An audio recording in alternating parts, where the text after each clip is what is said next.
The massive starship Celestial Dominion drifted through the void like a metallic mountain, its hull from countless battles across the galaxy.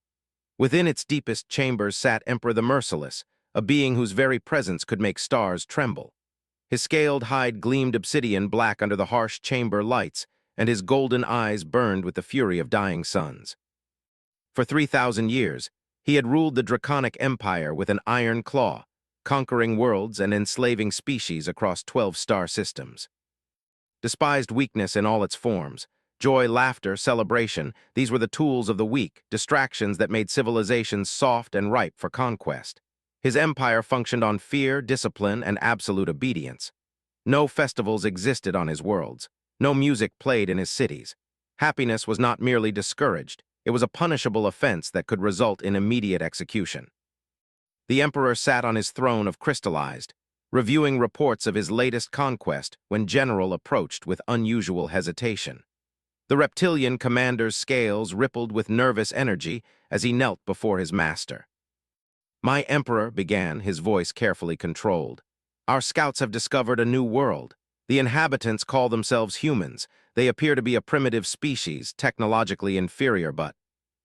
"But what?" His voice rumbled like distant thunder, his claws scraping against the armrests of his throne. "They possess no military might worth mentioning, my lord.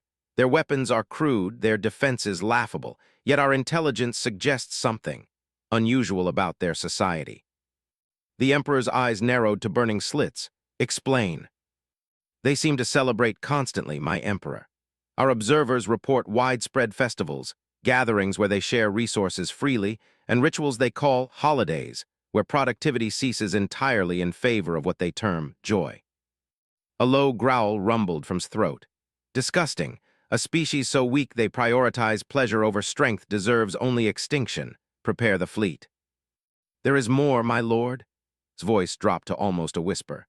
"They have something called Christmas, a celebration where they give gifts to one another without expectation of payment or service. Even their young participate, creating handmade items for their elders." The throne room fell silent except for the distant hum of the ship's engines. His massive frame tensed, his powerful hands clenching into fists. The concept was so alien to him that he struggled to comprehend it. In his empire, everything had a price. Every gesture carried an expectation. The idea of freely giving without gaining was not merely foreign, it was offensive. "They freely give?" he asked, his voice dangerously quiet. "Yes, my emperor. Our observations suggest this practice brings them what they call happiness." The word hit like a physical blow. Happiness, the most disgusting concept in existence. He had built his empire by crushing happiness wherever he found it, believing that only through suffering could beings achieve true strength. These humans were everything he despised, weak, joyful, and apparently content with their pathetic existence. "Then they will serve as an example," declared, rising from his throne. His massive form cast shadows across the chamber as he moved to the viewing portal. "We will not simply conquer them, we will break them. We will show the galaxy what happens to species foolish enough to choose happiness over strength." But as he stared out at the stars, something nagged at the edges of his consciousness. In all his of conquest, he had never encountered a species that seemed so unified. His intelligence reports showed no civil wars, no major conflicts between their nations. They seemed to resolve disputes through something they called diplomacy and compromise. It was weakness, surely, yet it had somehow prevented them from destroying themselves as so many species had. The emperor dismissed these thoughts as quickly as they arose. Strength was the only currency that mattered in the universe. These humans would learn that lesson, just as countless others had before them. 3 days later, the Draconic fleet emerged from hyperspace above Earth's moon. 50 massive warships blotted out the stars, their weapon arrays charging with ominous energy. The humans' primitive communication systems crackled with panic as they detected the alien presence. Himself descended to the planet's surface in his personal assault craft, accompanied by an elite guard of his most feared warriors. He chose to land in what human intelligence designated as New York City, one of their largest population centers. The city would serve as the perfect stage for demonstrating draconic superiority. The landing craft touched down in Central Park, its engines scorching the earth and sending nearby humans fleeing in terror. Emerged slowly, savoring the fear that radiated from the gathered crowd. His massive form stood 3 meters tall, his scales reflecting the winter sunlight like polished armor. Behind him, his guards took position, their energy weapons trained on the terrified humans. "I am Emperor of the Draconic Empire," he announced, his voice amplified by translation devices that made his words echo across the city. "Your world now belongs to me. You will surrender immediately and submit to imperial rule, or you will be destroyed." The humans responded as he expected. Some fled screaming, others fell to their knees, and a few brave souls attempted to approach with what appeared to be peaceful intentions. All reactions he had seen countless times across the galaxy. But then something unexpected happened. A small figure emerged from behind a nearby tree, walking steadily toward him despite the obvious terror of the surrounding adults. Its enhanced vision focused on the approaching being, and he felt a strange confusion wash over him. It was a human child, perhaps 6 or 7 years old by his species' aging standards, with long brown hair and bright green eyes that showed no fear whatsoever. The child walked right up to him, craning her small neck to look up at his towering form. In her small hands, she carried something wrapped in colorful paper, bright red with golden ribbons that caught the light. "Hello, Mr. Dragon," she said in a clear, innocent voice that somehow carried across the sudden silence that had fallen over the area. "Are you sad? You look really sad." Stared down at the tiny being, his mind struggling to process what was happening. In 3,000 years of conquest, no one had ever asked if he was sad. Fear, yes. Anger, certainly. Despair, frequently. But sadness, the concept was foreign to him. "I am not sad, small creature," he rumbled, his voice automatically moderating to avoid physically harming the child with its volume. "I am your conqueror. You should flee in terror like the others." The little girl tilted her head, studying him with those unnervingly bright eyes. "But your eyes look sad. My mommy says when someone looks sad, sometimes they need a friend." She held up the wrapped object. "This is for you. It's Christmas next week, and Mommy says Christmas is about giving gifts to show people you care about them." His massive claws could have crushed the child without effort, yet he found himself frozen in place. Behind him, his guards shifted nervously, unsure how to respond to this unprecedented situation. The emperor who had never shown mercy, who had destroyed entire civilizations without hesitation, stood transfixed by a small human offering him a gift. "I do not understand," he said, his voice quieter now. "What do you want in return for this gift?" The child smiled, and the expression was so pure and radiant that felt something strange stir in his chest, a sensation he couldn't identify. "Nothing, Mr. Dragon. That's what makes it a gift. You don't give gifts to get things back. You give them because it makes people happy, and when people are happy, it makes you happy too." The emperor stared at the wrapped object as if it might explode at any moment. In his empire, everything came with strings attached. Every gesture had a purpose, every kindness masked an ulterior motive. This child was offering him something with no expectation of return, motivated only by what she called caring. "What is your name, small one?" he found himself asking. "Emma," she replied cheerfully. "What's your name? I know you said it before, but it was really long and hard to remember." "I am," he said, the words feeling strange in his mouth when spoken without titles or threats. "That's a pretty name," Emma said seriously. "Do you want to open your present now or save it for Christmas morning? Mommy lets me open one present early sometimes if I'm really good." Around them, the world seemed to hold its breath. News crews were arriving, their cameras capturing every moment of this impossible scene. Military forces gathered at the edges of the park, uncertain how to respond to an invasion that had somehow transformed into a gift exchange between a galactic emperor and a human child. Looked down at the small package in the girl's outstretched hands. His logical mind told him to ignore this meaningless gesture, to proceed with the conquest as planned. But something deeper, something he had buried beneath of conquest and cruelty, stirred at the sight of those innocent eyes looking up at him with nothing but kindness. Slowly, carefully, he extended one massive claw and gently took the gift from her small hands. The wrapping paper crinkled softly under his touch, and he could feel something solid but lightweight inside. "Open it," Emma encouraged, bouncing slightly on her toes with excitement. "I made it myself in art class." With movements that were almost reverent in their careful precision, began to unwrap the gift. The paper fell away to reveal a small clay figure, clearly handmade with all the imperfections and innocent artistry of a child's creation. It was painted in bright colors and appeared to be him, a dragon figure standing tall and proud, but with kind eyes and what might have been interpreted as a smile. "Do you like it?" Emma asked eagerly. "Mrs. Henderson helped me with the painting, but I did all the shaping myself. I made you look happy because I thought you might like being happy better than being sad." Held the small figure in his massive palm, staring at it as if seeing his reflection for the first time. This child had looked at him, a terrifying conqueror who had arrived to destroy her world, and had seen someone who might want to be happy, someone who deserved kindness. He began, then stopped.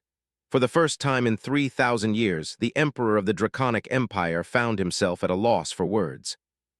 Emma stepped closer, her small hand reaching out to gently pat one of his massive claws. "It's okay if you don't know what to say. Sometimes when people give me really nice presents, I get too happy to talk too. Mommy says that's normal." The simple touch, the gentle understanding in her voice, sent shockwaves through his consciousness. When was the last time anyone had touched him without fear? When was the last time someone had spoken to him with genuine care rather than terror or calculated deference? Around them, the crowd had grown larger but remained strangely quiet, as if sensing they were witnessing something momentous. Even his own guards seemed uncertain, their weapons lowered as they watched their emperor's unprecedented encounter with human kindness. "Emma," he said finally, his voice rougher than usual, "why are you not afraid of me?" She considered this seriously, her young face scrunched in thought. "Well, you're really big and scary looking," she admitted. "But scary looking doesn't mean scary acting. You could have hurt me, but you didn't. You took my present really gently, like how Daddy holds my baby brother. And your eyes. They're not mean eyes, they're just lonely eyes." Lonely, another word that cut through his defenses like a blade. Realized with sudden, startling clarity that, yes, he was lonely. He had been alone for so long that he had forgotten what companionship felt like.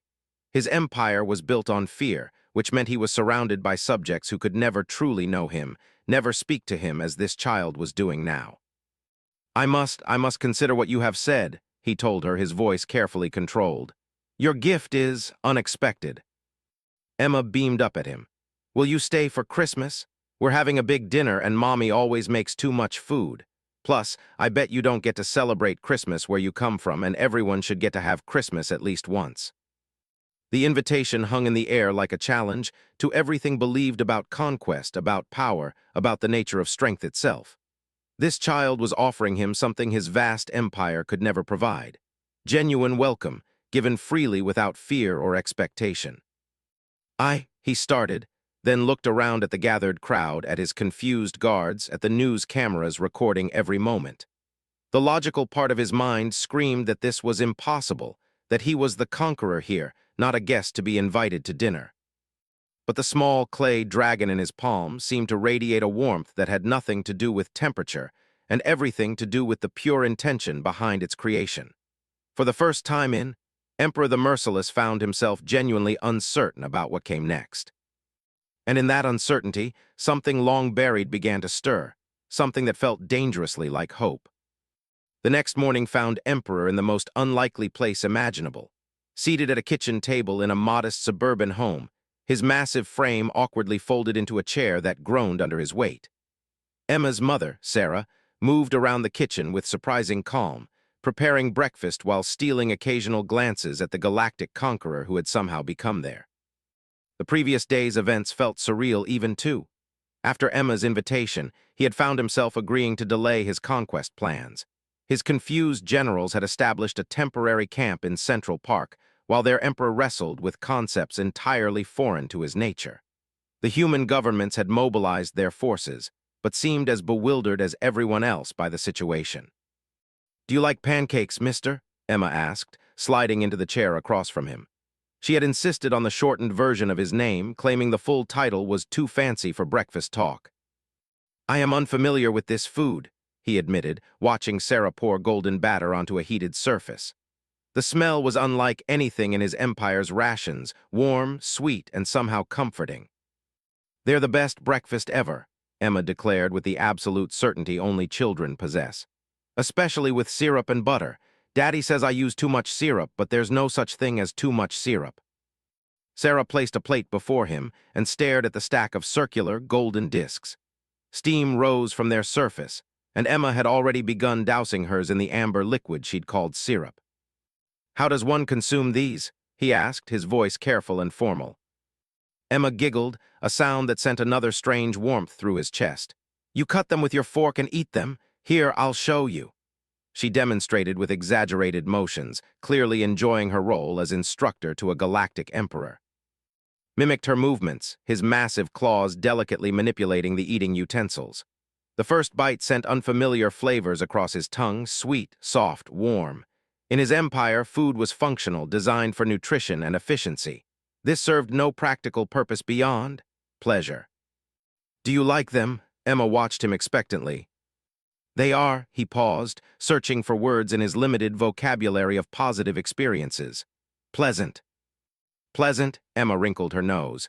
"They're way better than pleasant, they're super yummy delicious." Despite himself, found the corners of his mouth turning upward slightly. "Super yummy delicious," he repeated carefully, and Emma clapped her hands in delight. "You smiled," she announced. "I knew you could do it. You have a nice smile, even with all those sharp teeth." The compliment, so innocently given, struck him with unexpected force. When was the last time anyone had called anything about him nice? His teeth were designed to intimidate, to threaten. Yet this child saw them as part of something positive. Sarah approached the table with her own plate, moving cautiously but not fearfully. "Emma told me you have a big spaceship," she said, settling into her chair. "That must be exciting, traveling between different worlds." "It is efficient for conquest," replied automatically, then felt oddly embarrassed by the harsh words. "I mean, yes, travel is necessary for my duties." "What's your favorite planet you visited?" Emma asked around a mouthful of pancakes. The question caught him off guard. Favorite? He had conquered hundreds of worlds, but he had never considered whether he preferred one over another. They were all simply acquisitions, resources to be exploited. "I have not considered this," he admitted. "Each world serves its purpose in the Empire." "But there must be one that's extra pretty," Emma insisted. "Like how I like our backyard best in spring when all the flowers bloom, but our living room is best in winter when we have the fireplace going." Found himself actually thinking about the question. Images flickered through his memory: the crystal forests of Prime, the floating islands of Nexus VII, the binary sunrise on its edge that painted the sky in impossible colors. "There is a world," he said slowly, "where the trees grow in spirals toward three suns, and their leaves change color with the music of the wind." "That sounds amazing." Emma's eyes went wide. "Do people live there?" "They did," said, then caught himself. "They do. The people, they create symphonies with their architecture, buildings that sing when the wind passes through them." What he didn't mention was that he had conquered that world 50 years ago, forcing them to work in silence in his industrial complexes. Their singing buildings had been dismantled, their musical culture declared a distraction from productivity. "Can we go visit someday?" Emma asked innocently. "I'd love to hear buildings sing." The simple request sent a spike of something uncomfortable through his chest. This child wanted to experience wonder, to see beauty, to hear impossible music. And he had destroyed all of that in service of an empire built on the belief that such things made beings weak. "Perhaps," he said quietly, though he wondered if there was anything left on that world worth seeing. After breakfast, Emma announced it was time to show Mr. how Christmas works. She led him to the living room, where a large tree stood covered in lights and decorations. Beneath it sat carefully wrapped packages of various sizes. "This is our Christmas tree," Emma explained proudly. "Daddy and I picked it out together and we decorated it as a family. Each ornament has a story." She pointed to various decorations, chattering about family memories, traditions, and the meaning behind each special piece. Listened with growing fascination, not just to the words but to the obvious love and care woven through each memory. "And these are presents," Emma continued, gesturing to the wrapped packages. "We're not supposed to open them until Christmas morning, but we like looking at them and trying to guess what's inside. Want to try guessing?" For the next hour, found himself engaged in the peculiar human activity of speculation about hidden gifts. Emma's enthusiasm was infectious, and he discovered an unexpected pleasure in the game of deduction and imagination. "That big one is probably for Daddy," Emma mused, pointing to a large rectangular package. Mommy's been asking him about power tools lately. Power tools for what purpose? Asked. He wants to build me in the backyard, Emma said casually. He's not very good at building things, but he tries really hard because he knows I want one.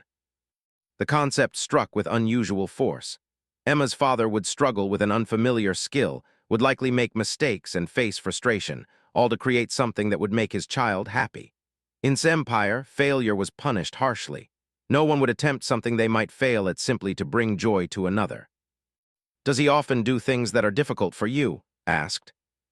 Emma nodded enthusiastically. All the time. Like when he learned to braid hair just so he could do mine for school, or when he took violin lessons so he could help me practice. Parents do stuff like that because they love you. Love, another foreign concept that seemed central to human behavior, had observed love in conquered species, usually dismissing it as weakness that made them easier to control. But seeing it through Emma's eyes, he began to understand it was perhaps the greatest strength of all.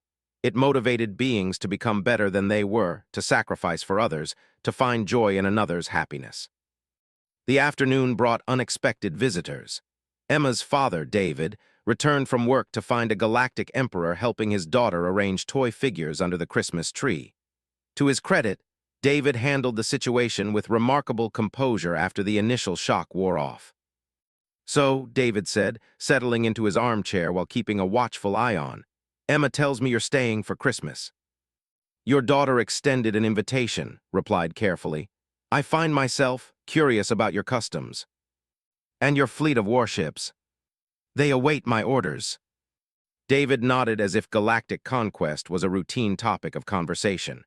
Well, you're welcome to stay, but we have some ground rules in this house. No weapons, no threats, and you help with the dishes. The casual way David set boundaries, not with fear or aggression, but with simple, clear expectations, impressed more than he cared to admit. This human showed no fear, but also no submission. He was protecting his family while extending hospitality, balancing strength with kindness in a way had never seen. I accept these terms, said formally. Good, David smiled. Emma, why don't you show our guest your room while I talk to Mom about dinner arrangements? Emma's room was a revelation in itself. Walls covered with artwork, shelves filled with books and toys, a desk where she clearly spent time creating things. Everything spoke of a life filled with imagination, learning, and play.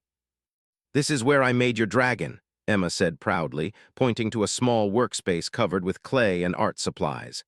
I made lots of dragons before I got yours right. Want to see?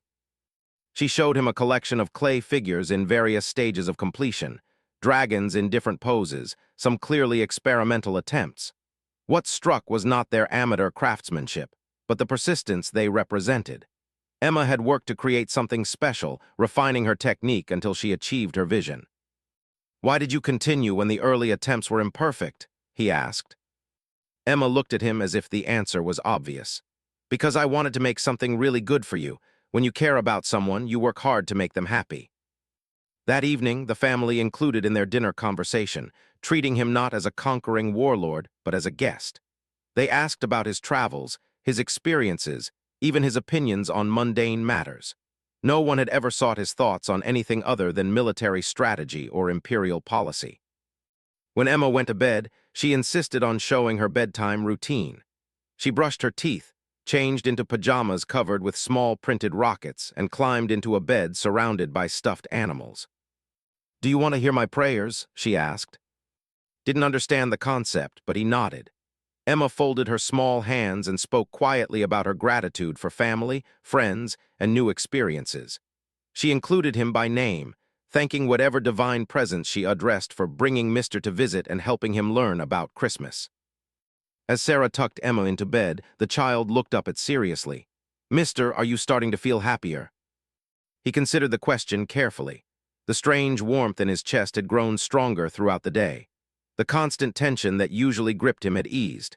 For the first time he had spent hours without thinking about conquest, power, or control. I believe I may be experiencing something new, he admitted. That's happiness, Emma said with sleepy certainty.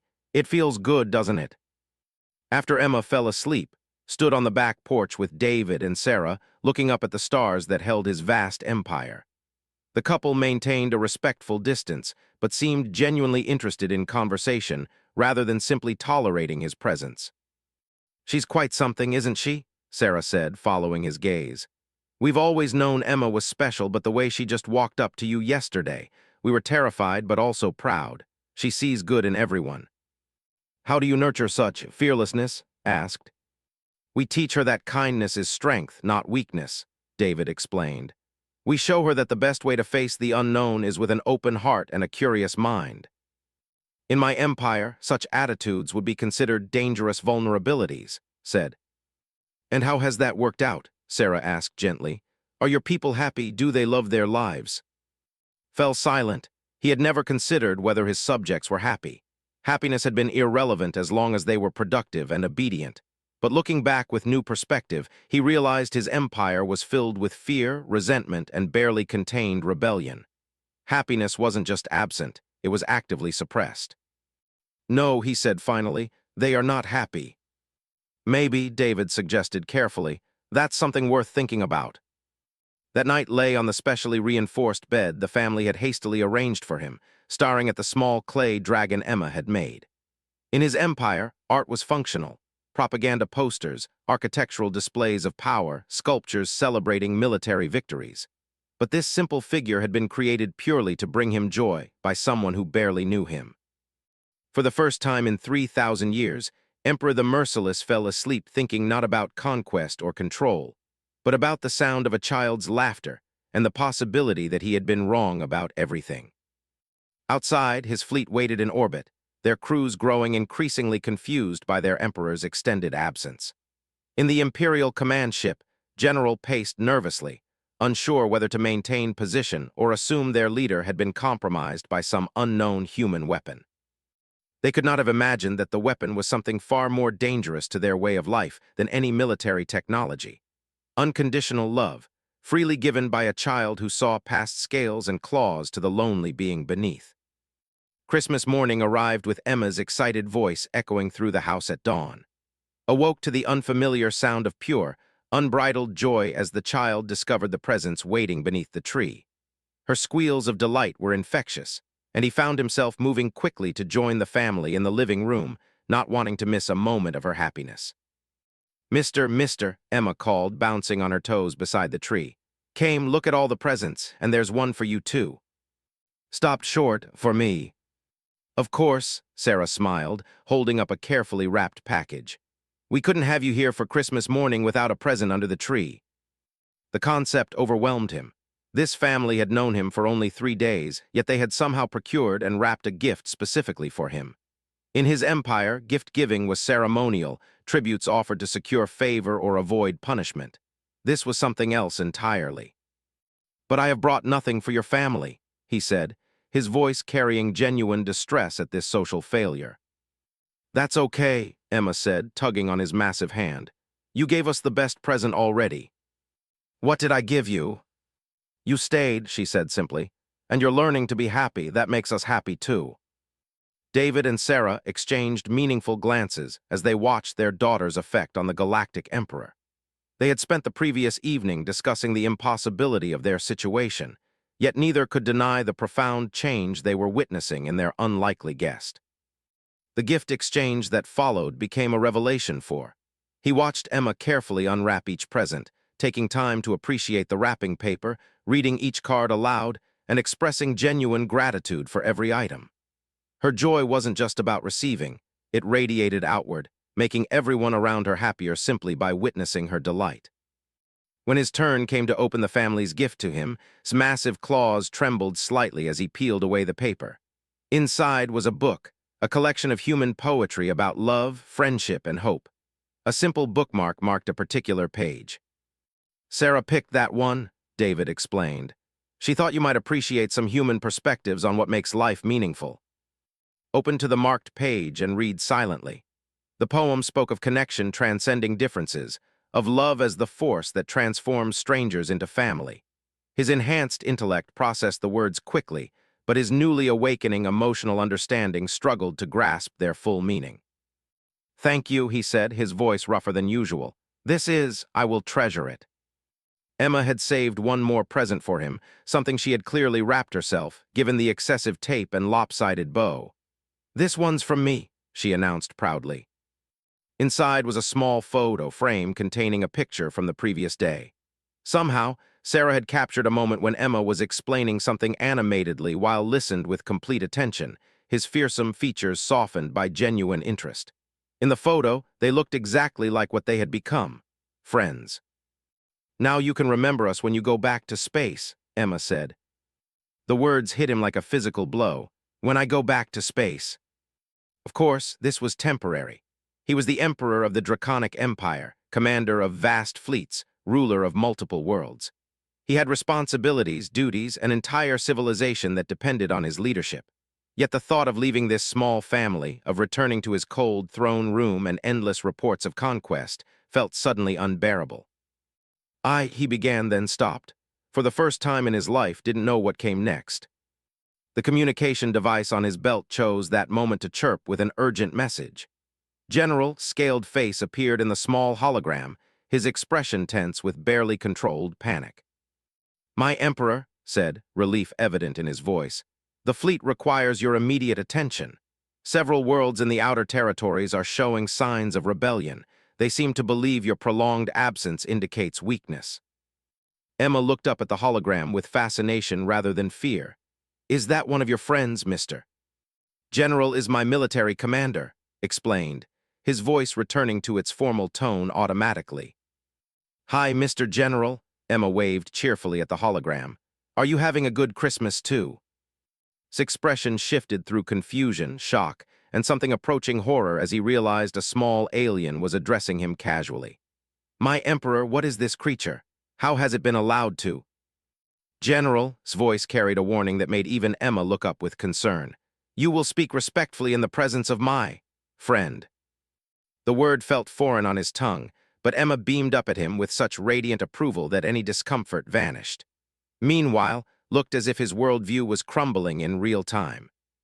"Friend, my Emperor." "Yes," said firmly. "Emma is my friend, as are her parents. You will treat them with the same respect you would show to any honored guest of the Empire." The concept clearly did not compute for. In the Draconic Empire, there were rulers and subjects, conquerors and conquered. The idea of friendship between species, especially with beings they had come to dominate, was incomprehensible. "My Emperor, respectfully, we have protocols for dealing with conquered populations." "The humans have not been conquered," interrupted, his voice carrying absolute authority. "By my order, Earth is under imperial protection. Any aggressive action against this world or its inhabitants is an act of treason against my direct command." His mouth opened and closed soundlessly, while David and Sarah exchanged glances of surprise and gratitude. "But sir, the rebellion in the outer territories."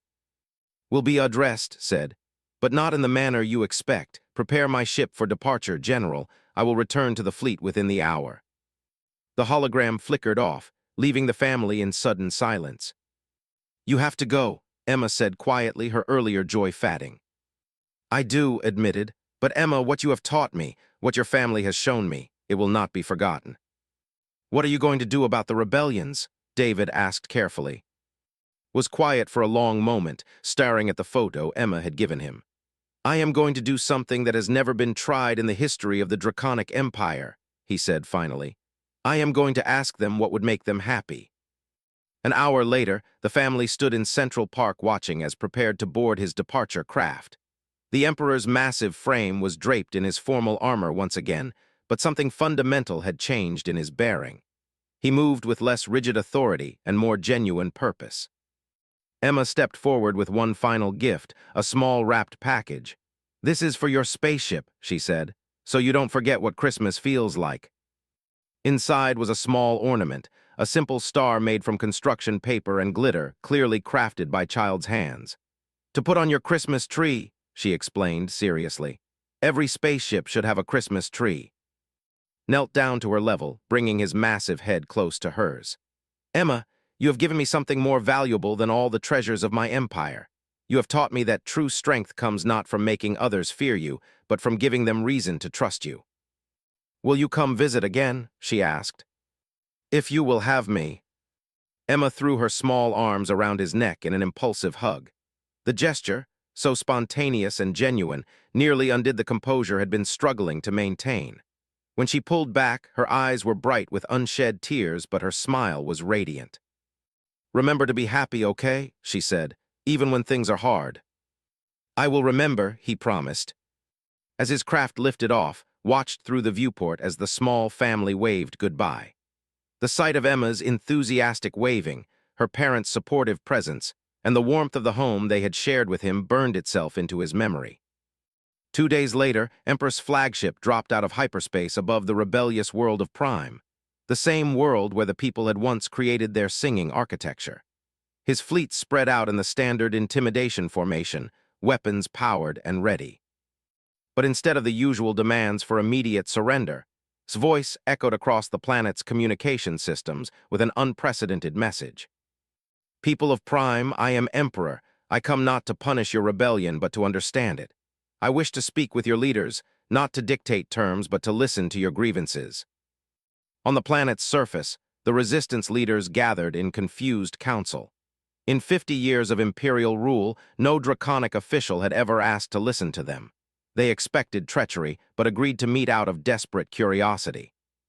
The negotiations that followed shocked both sides. Listened, truly listened, as the leaders described their suffering under imperial rule. They spoke of silenced songs, dismantled architecture, children who had never heard the wind music of their ancestors.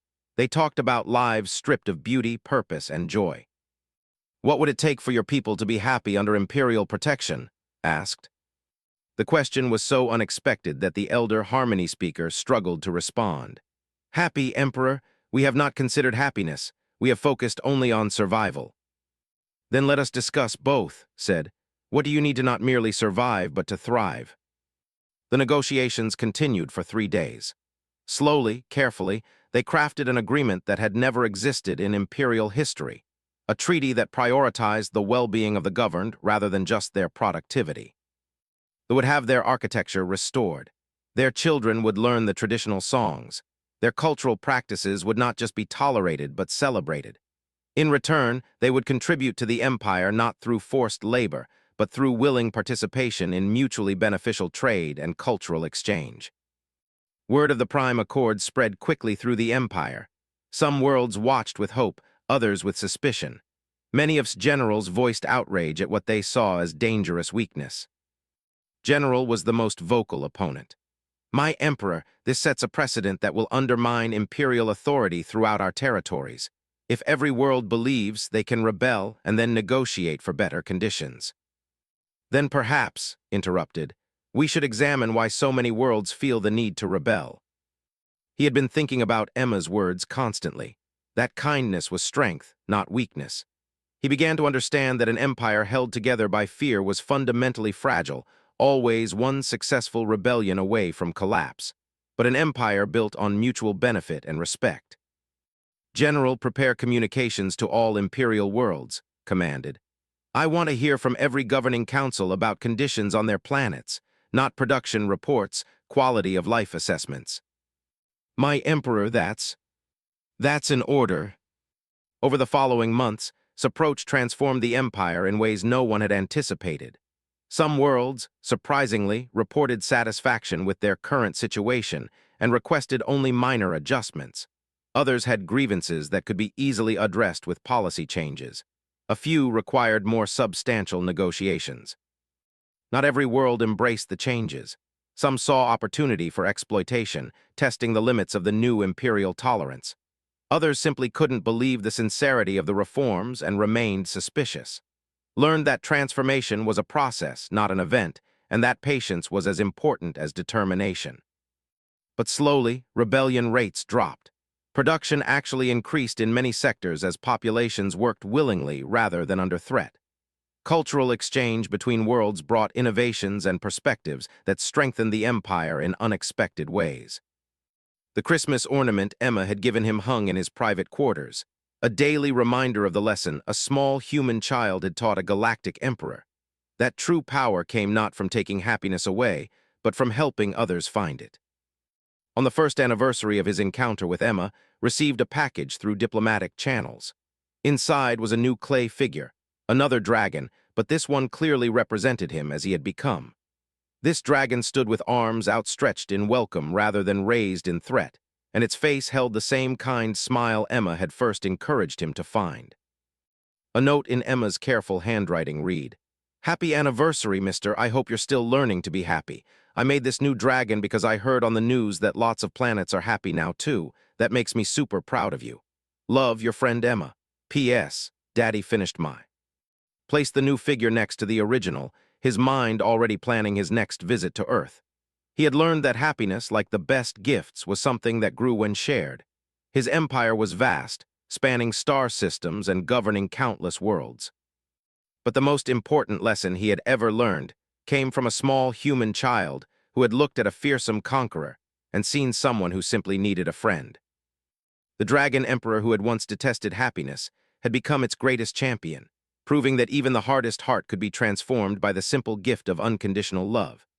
And across his empire, on countless worlds where songs now played and art flourished, and children learned that joy was not a weakness, but the greatest strength of all, beings looked up at the stars with gratitude for the little girl who had taught their emperor how to smile.